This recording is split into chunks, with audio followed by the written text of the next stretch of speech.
All right, so get this right. Latvia. They're banning the Russian language in banks, sanctioning people like Maria Markova.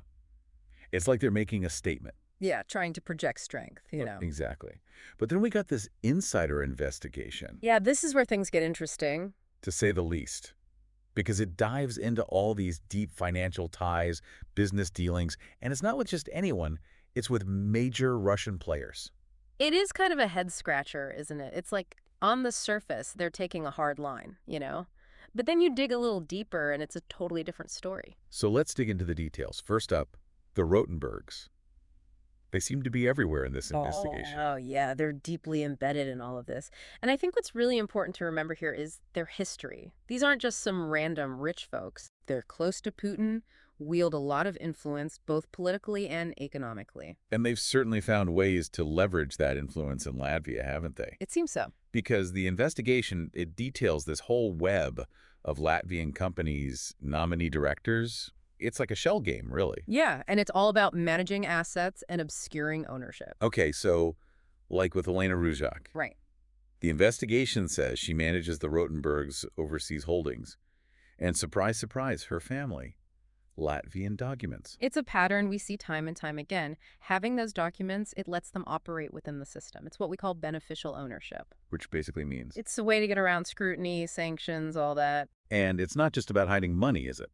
The investigation links a Latvian company, IMNI, to a luxury chalet in Austria. And get this, it was reportedly a gift to Putin's own daughter. Yeah, it really highlights the lengths these individuals will go to, safeguarding those assets, maintaining their influence. And we see it with AFI, Investiges, MC Finance, again, Rotenberg ties, potentially helping them navigate the whole world of international finance, despite sanctions. It's complex stuff, layers upon layers of shell companies, offshore accounts, nominee directors. It's designed to be difficult to untangle. And here's the kicker. Some Rotenbergs have been spotted traveling freely through the EU, even with all the restrictions in place for Russian citizens. Right, and that's where those Latvian connections become even more important, I'd say. It's possible they're using these loopholes, citizenship, and residency programs to sidestep those travel restrictions, the ones that regular Russian passport holders have to deal with. Okay, so we've got oligarchs potentially using Latvia, but it doesn't stop there, does it? This investigation also brings Gazprom into the picture. Ah, Gazprom. Now we're talking about a massive player in the energy sector. And their reach, it goes way beyond Russia. Yeah, and their presence in Latvia, specifically their stake in Latvia's Gaze, it raises some serious questions. Definitely. Especially when you think about everything happening with energy in Europe right now. Because we're not just talking about some small investment here. We're talking a 34% share in Latvia's Gaze, a major gas supplier for the entire Baltic region. Right, a significant stake, to say the least. And it's not just about the money, it's about the control, the influence over something as vital as energy. And it's definitely not hurting them financially. Not at all. The report, it mentions a dividend payout of, get this, $110 million to shareholders just this year. Wow. Yeah, that's a lot of cash flowing back to Gazprom. It really makes you wonder where that money's really going, and what kind of leverage it gives them, especially now with everything else going on. Speaking of leverage, the investigation throws in another curveball, a guy named Juris Savvikis. Oh. So he's Latvian, right? But he's got this KGB background, and he's connected to both Latvia's Gaze and Gazprom. Things are getting interesting. Yeah, it's like stepping into a spy novel. Right, Philip? But wait, there's more. It's not just oligarchs and energy companies in Latvia.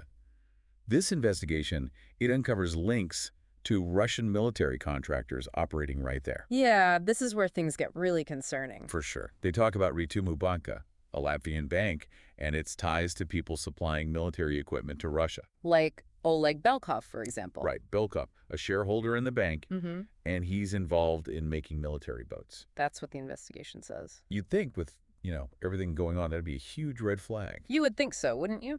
Apparently not. The investigation suggests that his company, it's still operating. It makes you wonder how closely they're really looking at this stuff in Latvia. Yeah, the level of scrutiny is a good question. And Belkov, he's not the only one. Sergei Painster is another shareholder in Ritumu Banka. Right. This time, he's linked to a company fulfilling Russian defense contracts. It's a pattern we see, unfortunately. Okay, and then there's Yuri Korkishko.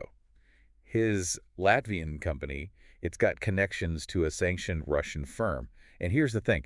This firm makes something called fiber optic gyroscopes. Fiber optic gyroscopes? Yeah, those are pretty high tech, right? What do those even do? They're essential for a lot of military applications, navigation systems mostly, for missiles, submarines, aircraft. You need really accurate orientation stability, and that's what these gyroscopes provide. So it's not good. Not good at all. It's a big deal, especially if that technology, even indirectly, ends up strengthening Russia's military. Definitely something to keep an eye on. It's kind of terrifying when you think about it.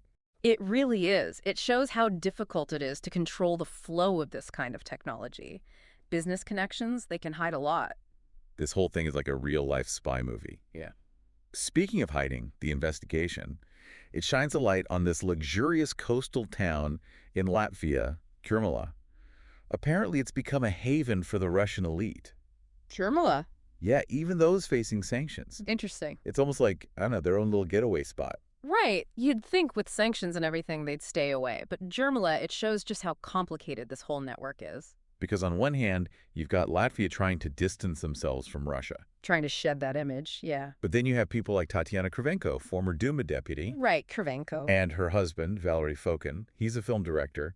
They've still got their apartment there. Oh, and get this, they're on a tax delinquency list. Seriously? Yeah, it's right there in the investigation. Tax issues, but still living the good life, apparently. It shows you, I guess, that actions don't always have consequences, at least not for everyone. For sure.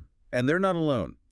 The investigation mentions Mikhail Fridman, an oligarch under sanctions. Right, Fridman. They seized his Jurmala place, a huge mansion, by the way. I can imagine. But then you've got cases like Andrei Bolotov. Bolotov, okay. He's the ex-son-in-law of one of Putin's close allies. Got himself Cypriot citizenship. But guess what? Still owns property in Jurmala. It makes you wonder how effective these sanctions really are. Some people get hit hard. Others seem to just, I don't know, sidestep the whole thing. Exactly. And if you thought that was bold, listen to this. Natalia Timakova. She was Dmitry Medvedev's spokesperson. Timakova, I know the name, yeah. Owns a house in Jurmala. Still. It's like, come on, seriously. It's a bit of a slap in the face, isn't it?